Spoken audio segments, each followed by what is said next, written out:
Assalamualaikum warahmatullahi wabarakatuh. Halo teman-teman, di video kali ini kita akan bahas latihan soal TWK CPNS 2023 dan video ini video yang ke-39. Oke, kita bahas soal yang pertama.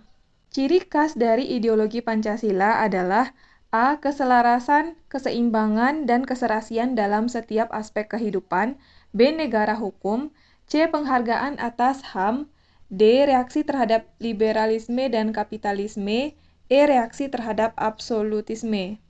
Berikut pembahasan mengenai ciri khas ideologi Pancasila.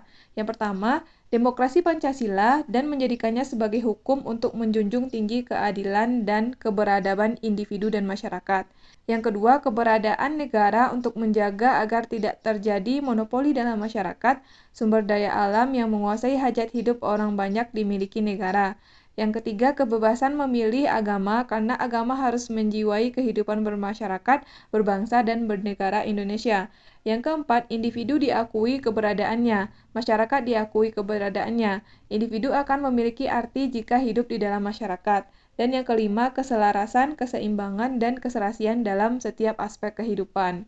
Jadi, di antara kelima pilihan ini, yang merupakan ciri khas dari ideologi Pancasila adalah pilihan A, yaitu keselarasan, keseimbangan, dan keserasian dalam setiap aspek kehidupan. Lanjut soal nomor 2. Salah satu nilai yang terkandung dalam Pancasila yang merupakan penjabaran nilai instrumental dalam situasi konkret pada tempat tertentu dan situasi tertentu disebut A. Dasar, B. Instrumental, C. Vital, D. Material, E. Praktis. Nilai yang terkandung dalam Pancasila yang merupakan penjabaran nilai instrumental dalam situasi konkret pada tempat tertentu dan situasi tertentu. Berikut penjelasan mengenai nilai yang terkandung dalam Pancasila. Yang pertama adalah nilai dasar, merupakan nilai secara hakikat dari kelima sila dalam Pancasila. Nilai dasar bersifat tetap dan melekat pada kelangsungan hidup negara. Nilai-nilai ini bersifat universal sehingga terkandung cita-cita, tujuan, dan nilai-nilai yang baik serta benar dalam setiap sila. Berikut ini dasar dalam Pancasila. Yang pertama, ketuhanan yang Maha Esa, kemanusiaan yang adil dan beradab, persatuan Indonesia, kerakyatan yang dipimpin oleh hikmat kebijaksanaan dalam permusyawaratan perwakilan, dan keadilan sosial bagi seluruh rakyat Indonesia. Yang kedua adalah nilai instrumental Pancasila, merupakan penjabaran dari nilai-nilai dasar Pancasila. Maka dari itu, nilai instrumental bersifat lebih khusus dibandingkan nilai dasar. Nilai instrumental merupakan pedoman pelaksanaan kelima sila Pancasila. Bentuk dari nilai instrumental adalah ketentuan konstitusional mulai dari Undang-Undang Dasar Negara Republik Indonesia tahun 1945 sampai peraturan daerah. Yang ketiga, nilai praksis Pancasila merupakan realisasi dari nilai instrumental dalam kehidupan sehari-hari. Maka dari itu, nilai praksis biasanya terus berkembang atau berubah seiring perkembangan zaman. Hal ini terjadi karena Pancasila sejatinya merupakan ideologi yang terbuka, sehingga nilai-nilai yang terkandung di dalamnya dapat berkembang ke arah perbaikan seiring perkembangan zaman. Contoh nilai praksis Pancasila dari masing-masing sila. Sila pertama contohnya adalah saling menghormati kebebasan beribadah sesuai agama dan kepercayaan masing-masing. Sila kedua, tegang rasa kepada orang lain dan tidak semena-mena serta mengakui persamaan derajat, hak dan kewajiban antar sesama manusia. Sila ketiga, rela berkorban untuk kepentingan bangsa dan negara. Sila keempat, mengutamakan musyawarah dalam mengambil keputusan untuk kepentingan bersama. Yang kelima, menghormati hak-hak orang lain dan menghargai hasil karya orang lain. Jadi, salah satu nilai yang terkandung dalam Pancasila yang merupakan penjabaran nilai instrumental dalam situasi konkret pada tempat tertentu dan situasi tertentu disebut dengan nilai praktis. Jadi, jawaban soal nomor 2 adalah pilihan E. Lanjut soal nomor 3. Konsekuensi dari kedudukan Pancasila sebagai paradigma pembangunan adalah A. Menciptakan kondisi bangsa Indonesia sesuai dengan kepribadiannya. B. Pembangunan yang dilaksanakan didasarkan pada nilai sila-sila Pancasila. C. Pembangunan itu harus mampu menyerap tenaga kerja dan teknologi. D. Bangsa Indonesia maju dan mampu bersaing dengan bangsa lain. E. Ukuran keberhasilan pembangunan adalah penguasaan teknologi. Soalnya adalah konsekuensi dari kedudukan Pancasila sebagai paradigma pembangunan. Dari kelima pilihan, jawaban yang tepat adalah pilihan B, yaitu pembangunan yang dilaksanakan didasarkan pada nilai-nilai sila Pancasila. Lanjut soal nomor 4. Landasan ideal negara Indonesia adalah A. TAP MPR, B. UUD 1945, C. Pancasila, D. Proklamasi Indonesia, E. Keputusan Presiden. Berikut penjelasan mengenai landasan ideal dan landasan konstitusional Indonesia. Yang dimaksud dengan landasan ideal adalah sebuah landasan negara yang digunakan sebagai ideologi sebuah bangsa. Landasan ideal Negara Kesatuan Republik Indonesia adalah Pancasila yang terdapat dalam alinea 4 pembukaan Undang-Undang Dasar 1945. Sedangkan landasan konstitusional adalah sebuah landasan negara yang berkaitan erat dengan semua aturan dan ketentuan ketatanegaraan suatu bangsa. Landasan konstitusional Republik Indonesia adalah Undang-Undang Dasar 1945 yang meliputi pembukaan, hukum dasar, maklumat, dan dekret presiden. Jadi, karena yang ditanyakan adalah landasan ideal negara Indonesia, maka jawabannya adalah Pancasila, pilihan C.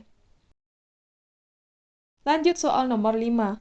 Mengembangkan kebanggaan berkebangsaan dan bertanah air merupakan pengamalan Pancasila, yaitu A. Sila pertama, B. Sila kedua, C. Sila ketiga, D. Sila keempat, E. Sila kelima.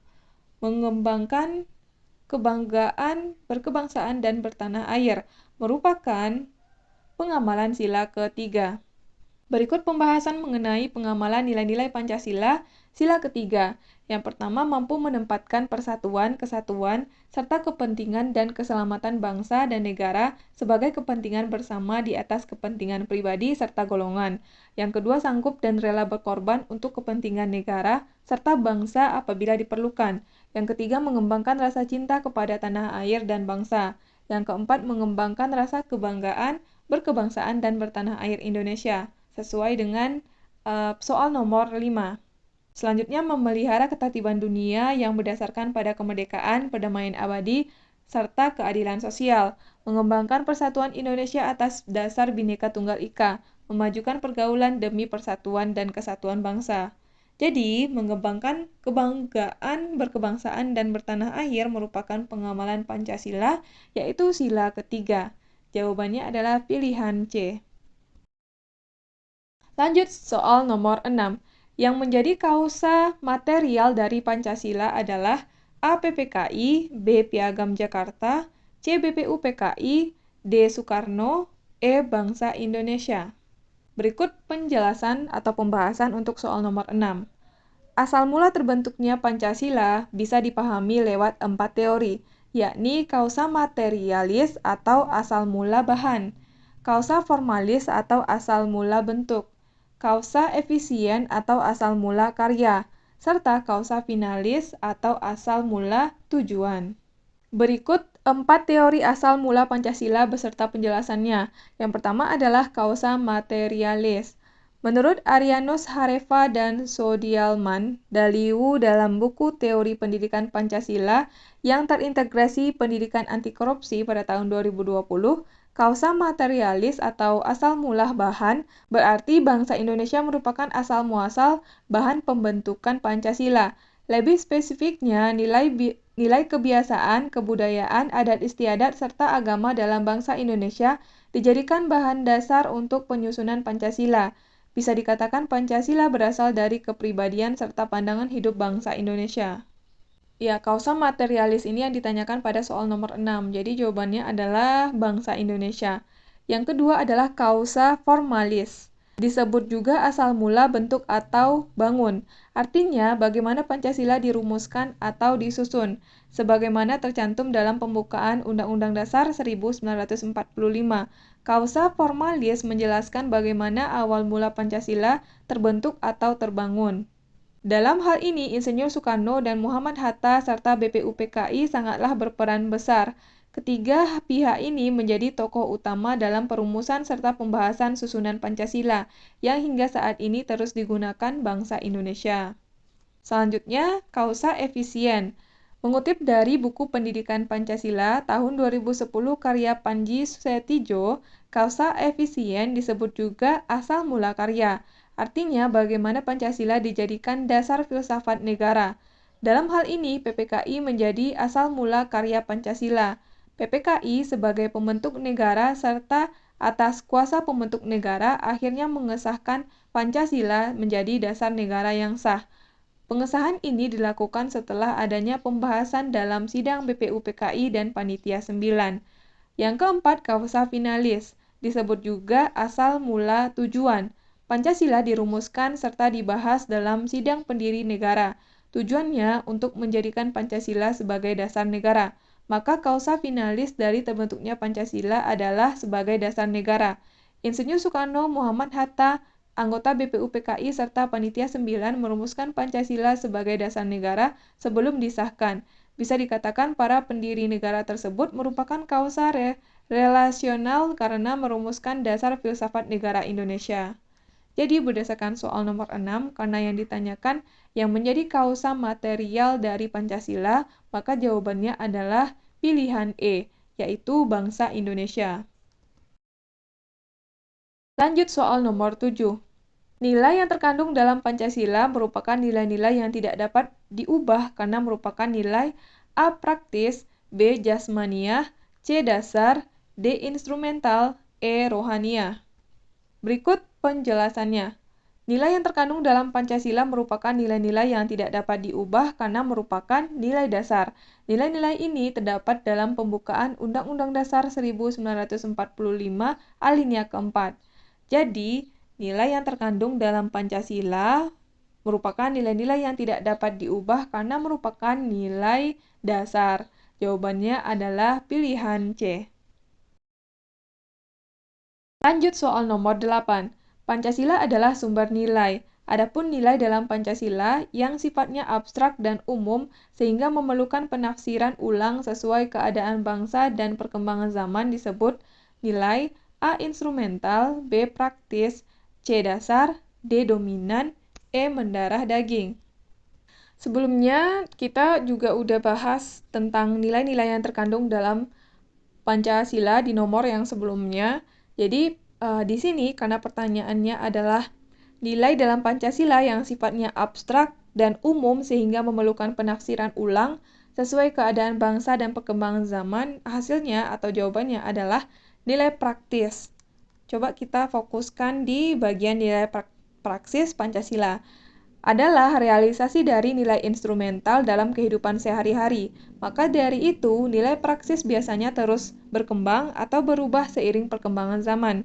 Hal ini terjadi karena Pancasila sejatinya merupakan ideologi yang terbuka, sehingga nilai-nilai yang terkandung di dalamnya dapat berkembang ke arah perbaikan seiring perkembangan zaman.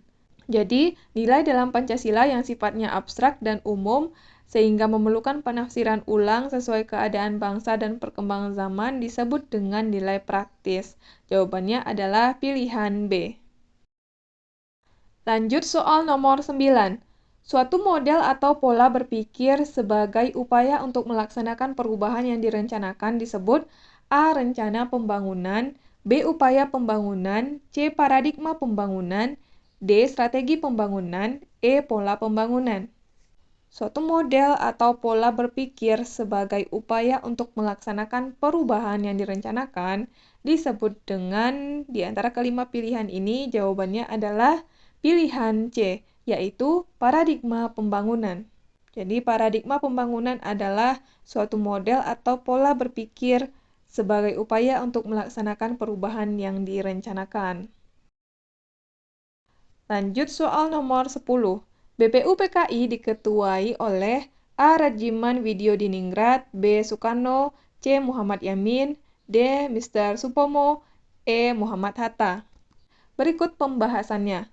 BPUPKI dibentuk pada tanggal 1 Maret 1945 dengan tujuan untuk mendapatkan dukungan dari bangsa Indonesia dengan menjanjikan bahwa Jepang akan membantu proses kemerdekaan Indonesia. BPUPKI beranggotakan 62 orang dengan Ketua Rajiman Widyodiningrat dan Wakil Ketua Ichibangase Yoshio dan Raden Panji Suroso. Jadi jawabannya adalah ketua dari BPUPKI adalah Rajiman Widyodiningrat. Jawabannya adalah pilihan A. Oke, teman-teman, kita udah selesai bahas 10 soal. Mudah-mudahan video ini bermanfaat untuk teman-teman semuanya. Terima kasih buat yang udah nonton video ini. Sampai ketemu lagi di video selanjutnya.